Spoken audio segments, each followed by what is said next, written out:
Shalom saudaraku semua, salam sehat dan selalu semangat. Saudaraku yang dikasihi Tuhan Yesus Kristus, selamat berjumpa lagi dalam renungan pada hari ini. Hari ini saya Cornelius Nugroho dari channel Berkat Baru akan menyampaikan renungan dengan judul Di Antara Dua Cinta. Namun sebelum kita mendengarkan renungan firman Tuhan ini, mari kita berdoa terlebih dahulu. Ya Bapa yang kekal dan penuh kasih, Engkau Allah Bapa yang kami puji dan kami sembah dalam nama Tuhan Yesus Kristus. Bapa yang Maha Baik, pada saat ini kami merenungkan dilema yang seringkali menghampiri kehidupan kami. Pergulatan antara keinginan duniawi dan panggilan-Mu yang kudus. Kami mengakui ya Tuhan, betapa mudahnya kami tergoda oleh segala yang dunia tawarkan. Tuhan, keinginan akan kesenangan, kekayaan, dan pengakuan seringkali membayangi panggilan-Mu dan meminta kami untuk mengutamakan kerajaan-Mu dan kebenaran-Mu. Kami mohon ya Roh Kudus, tuntunlah hati kami untuk semakin memahami kehendak-Mu. Berikan kami hikmat untuk membedakan mana yang berasal dari Engkau dan mana yang berasal dari dunia ini. Kuatkanlah iman kami agar kami tidak goyah di tengah badai godaan yang terjadi. Terima kasih Tuhan, biarlah karena kasih karunia-Mu yang tidak terhingga kami senantiasa mengucap syukur. Dalam nama Tuhan Yesus Kristus kami berdoa. Haleluya, amin. Saudaraku yang terkasih, pernahkah Anda merasa terombang-ambing di antara dua pilihan yang sama-sama menarik, antara mengejar kesenangan duniawi yang sementara atau mengutamakan nilai-nilai kekal yang ditawarkan oleh Allah? Tema inilah yang akan kita bahas bersama pada saat renungan kita kali ini. Mari kita gali lebih dalam lagi tentang arti sejati cinta dan bagaimana kita bisa membuat pilihan yang bijak. Mari kita baca Yakobus pasal 4 ayat 4. Hai kamu, orang-orang yang tidak setia, tidakkah kamu tahu bahwa persahabatan dengan dunia adalah permusuhan dengan Allah? Jadi barang siapa hendak menjadi sahabat dunia ini, ia menjadikan dirinya musuh Allah. Saudaraku, ayat ini merupakan panggilan yang tegas dari Rasul Yakobus kepada kita semua, khususnya bagi mereka yang mengaku percaya kepada Tuhan. Yakobus dengan lugas menyatakan bahwa persahabatan dengan dunia adalah permusuhan dengan Allah. Apa yang dimaksud dengan persahabatan dengan dunia di sini? Dunia dalam konteks ini bukan merujuk pada ciptaan Allah yang indah, melainkan pada sistem dunia yang berlawanan dengan nilai-nilai kerajaan Allah. Ketika Alkitab berbicara tentang persahabatan dunia, ia mengacu pada suatu ikatan yang jauh melampaui benda-benda materi. Ini adalah suatu ketertarikan hati, ketertarikan pikiran kita pada sistem nilai, pada gaya hidup dan tujuan yang bertentangan dengan kehendak Allah.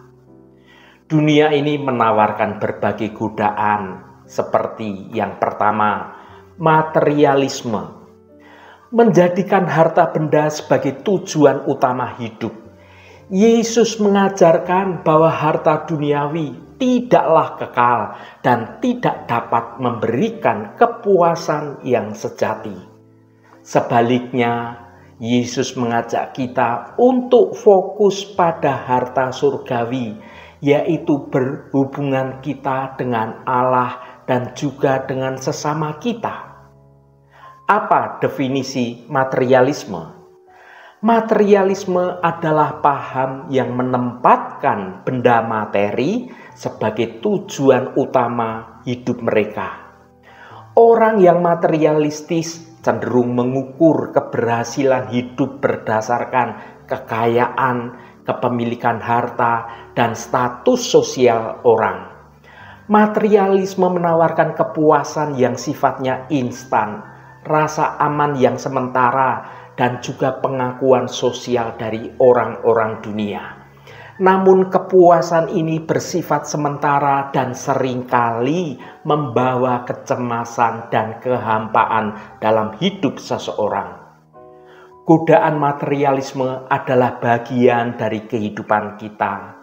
Namun dengan kesadaran akan bahaya materialisme dan dengan mengarahkan hati kita pada hal-hal yang bernilai kekal, kita dapat mengatasi godaan ini dan hidup sesuai dengan kehendak Allah. Marilah kita memilih untuk menginvestasikan hidup kita dalam hal-hal yang benar-benar berharga dan meninggalkan warisan yang abadi. Yang kedua, kenikmatan duniawi. Mengejar kesenangan sesaat tanpa mempertimbangkan konsekuensinya. Kita hidup dalam dunia yang penuh dengan warna, di mana berbagai kesenangan dan kenikmatan ditawarkan dengan begitu mudah. Mulai dari kesenangan materi, soal relasi, hingga pengalaman yang memunculkan sensasi. Semuanya itu begitu menggoda. Namun di balik kilauannya itu, seringkali tersembunyi konsekuensi yang tidak terduga. Dunia ini bagaikan medan perang, di mana kita terus-menerus diserang oleh berbagai godaan. Godaan duniawi seperti kenikmatan sesaat ini begitu liciknya, karena seringkali disamarkan dengan hal-hal yang tampaknya baik, tampaknya menyenangkan. Mengejar kesenangan duniawi tanpa mempertimbangkan konsekuensinya sama halnya dengan membangun rumah di atas pasir. Ketika badai datang, rumah itu akan runtuh. Begitu pula dengan hidup kita, saudaraku. Jika kita terlalu fokus pada kesenangan yang sifatnya sementara ini, maka kita akan kehilangan hal-hal yang jauh lebih berharga, seperti hubungan kita dengan Tuhan, hubungan kita dengan sesama kita, dengan keluarga kita. Kita perlu memikirkan perspektif yang benar tentang kehidupan ini. Dunia ini hanyalah tempat singgah yang sementara, sedangkan surga adalah rumah kekekalan bagi kita. Oleh karena itu, kita harus terus belajar untuk mengutamakan hal-hal yang bersifat kekal daripada hal-hal yang bersifat fana dan sementara. Kita tidak dapat melawan godaan duniawi dengan mengandalkan kekuatan sendiri. Kita membutuhkan kekuatan Roh Kudus untuk membantu kita mengalahkan setiap godaan yang datang.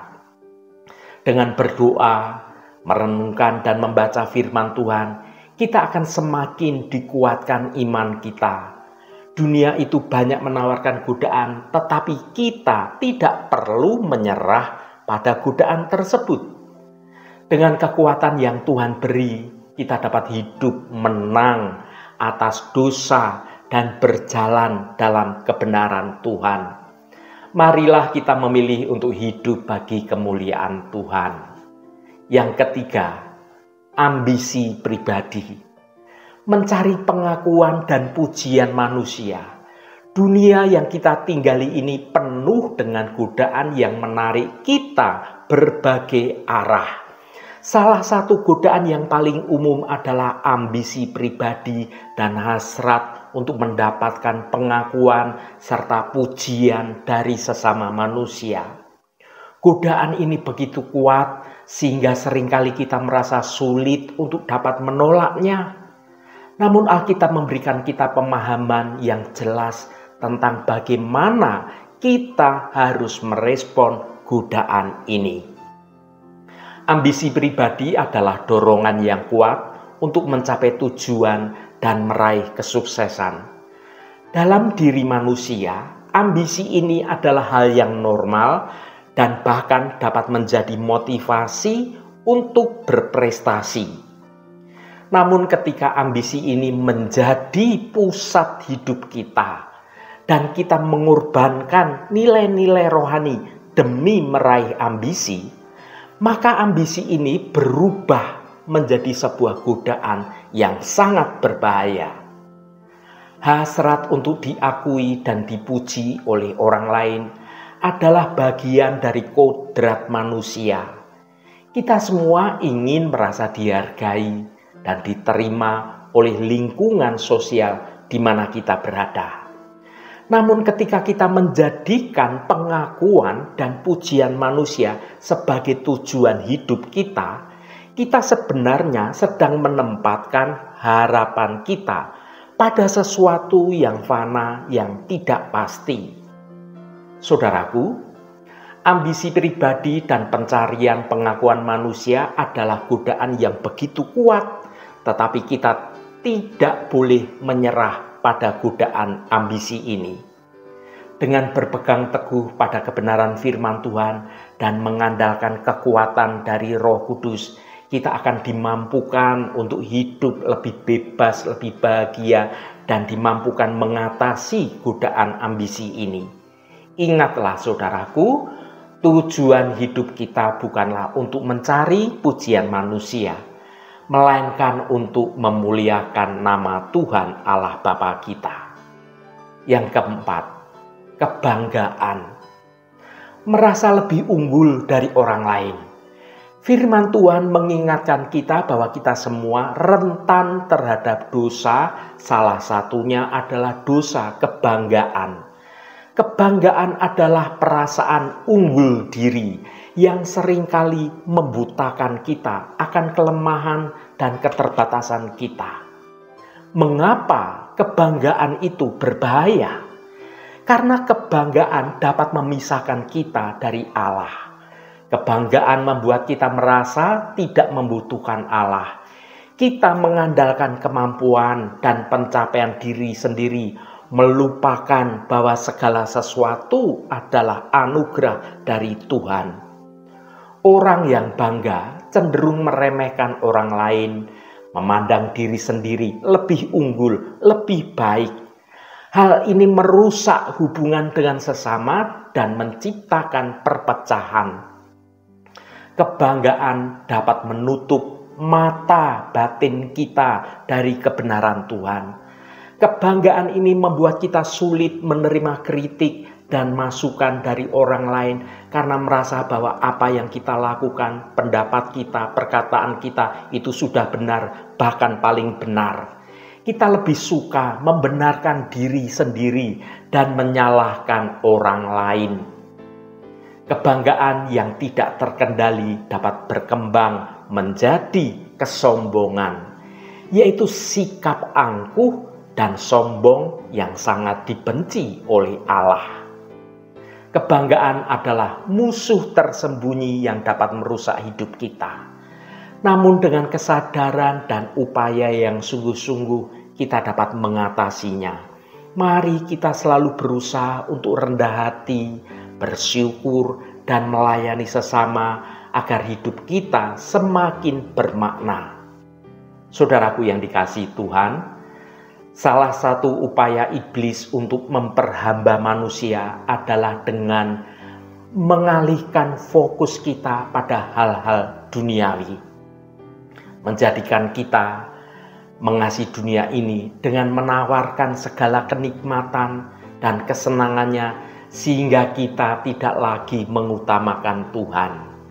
Mari kita baca 1 Yohanes pasal 2 ayat 15. Janganlah kamu mengasihi dunia dan apa yang ada di dalamnya. Jikalau orang mengasihi dunia, maka kasih akan Bapa tidak ada di dalam orang itu. Saudaraku, firman Tuhan yang kita baca ini merupakan salah satu ayat yang paling sering dikutip dalam konteks panggilan kita untuk hidup yang kudus. Ayat ini dengan tegas menyerukan kita untuk tidak mengasihi dunia dan segala isinya. Firman Tuhan dalam renungan ini dengan jelas menyatakan bahwa persahabatan dengan dunia adalah permusuhan dengan Allah. Ini berarti kita tidak dapat mengabdi kepada dua Tuhan sekaligus. Jika kita memilih untuk menjadi sahabat dunia, maka kita secara otomatis menjadi musuh Allah. Mengapa demikian? Allah adalah Allah yang cemburu.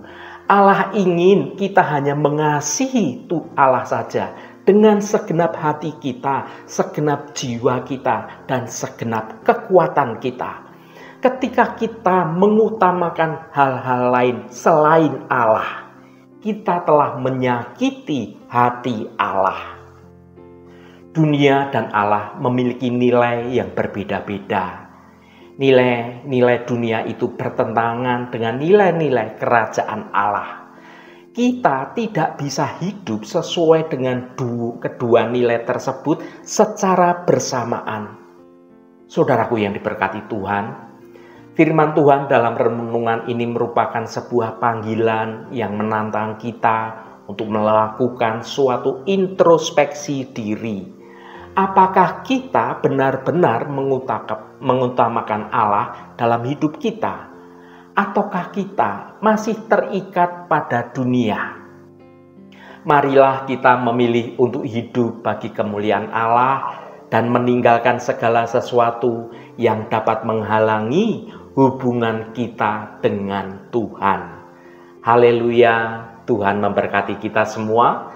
Mari kita tutup renungan ini dengan berdoa. Allah Bapa yang kami sembah dalam nama Tuhan Yesus Kristus, terima kasih atas kebenaran firman-Mu yang sudah kami dengar pada hari ini. Melalui renungan hari ini, Engkau mengingatkan kami akan bahaya dari persahabatan dengan dunia. Kami mengakui bahwa seringkali kami tergoda untuk mengutamakan keinginan duniawi di atas kehendak-Mu. Kami terjebak dalam pergulatan antara cinta akan dunia dan cinta akan Engkau. Tuhan, ampuni kami Bapa atas segala ketidaksetiaan dan ketidaktaatan kami. Kami rindu untuk hidup sepenuhnya bagi Engkau, namun seringkali kami terlena oleh godaan dunia. Tolong bukakan mata hati kami agar kami dapat melihat dengan jelas betapa merusak dan menghancurkan pengaruh dunia terhadap hidup kami. Bantulah kami untuk memahami bahwa persahabatan dengan dunia adalah permusuhan dengan Engkau. Kami ingin memutuskan segala ikatan yang mengikat kami dengan dunia. Berikan kami kekuatan untuk menolak segala godaan yang menjauhkan kami dari hadirat Engkau. Tuhan, bantulah kami untuk mengutamakan kerajaan-Mu di atas segala-galanya. Ajari kami untuk hidup kudus dan berkenan di hadapan-Mu. Terima kasih Tuhan. Tuhan, secara khusus kami berdoa untuk saudara-saudara kami dimanapun berada, yang saat ini sedang menderita sakit. Kami mohon jamahan Engkau dalam nama Tuhan Yesus Kristus. Kuasa penyembuhan boleh terjadi pada saudara-saudara kami yang sedang sakit. Jamahan dan lawatan Engkau juga terjadi pada saudara-saudara kami yang sedang dalam pergumulan. Engkau bukakan jalan keluar bagi mereka, agar hidup mereka boleh menikmati berkat-berkat kemurahan-Mu. Berkati mereka yang hari ini berulang tahun Tuhan. Engkau tambahkan 1 tahun lagi. Terima kasih buat anugerah-Mu, umur panjang di tangan kanan dan kekayaan serta hormat di tangan kiri. Berkat Tuhan mengalir bagi setiap mereka yang hari ini berulang tahun. Terima kasih Tuhan. Segala hormat, pujian, dan ucapan syukur hanya bagi nama-Mu Allah yang kudus. Saudaraku, mari kita berdoa. Bapa kami. Bapa kami yang ada di surga, dikuduskanlah nama-Mu. Datanglah kerajaan-Mu, jadilah kehendak-Mu di bumi seperti di surga. Berikanlah kami pada hari ini makanan kami yang secukupnya, dan ampunilah kami akan kesalahan kami, seperti kami juga mengampuni orang yang bersalah kepada kami. Dan janganlah membawa kami ke dalam pencobaan, tetapi lepaskanlah kami daripada yang jahat, karena Engkaulah yang empunya kerajaan dan kuasa dan kemuliaan sampai selama-lamanya. Saudaraku, bukalah hatimu dan tengadahkan tanganmu. Terimalah berkat Tuhan. Tuhan memberkati engkau dan melindungi engkau. Tuhan menyinari engkau dengan wajah-Nya dan memberikan kasih karunia. Tuhan menghadapkan wajah-Nya kepadamu dan memberikan damai sejahtera. Berkat anugerah dari Bapa Surgawi, cinta kasih karunia dari Tuhan Yesus Kristus dalam persekutuan dan penghiburan Roh Kudus menyertai kita semua sekarang ini dan sampai selama-lamanya.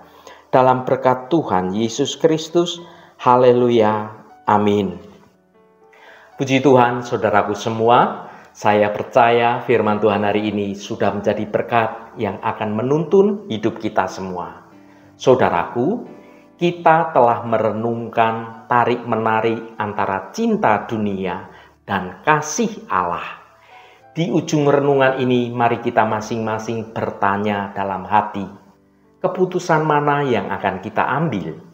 Apakah kita akan terus terombang-ambing di antara dua cinta, atau kita akan membuat suatu pilihan yang tegas untuk mengasihi Tuhan dengan segenap hati, jiwa, dan kekuatan kita?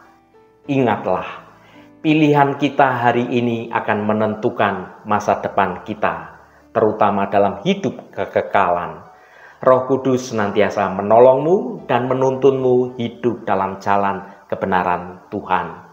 Saudaraku, saya sangat senang sekali dan berterima kasih jika Anda berkenan memberikan komentar pada konten video ini dan bagikan renungan ini pada teman dan sahabat Anda, agar mereka diberkati juga melalui renungan ini. Terima kasih saudaraku, sampai bertemu kembali. Shalom, Tuhan memberkati.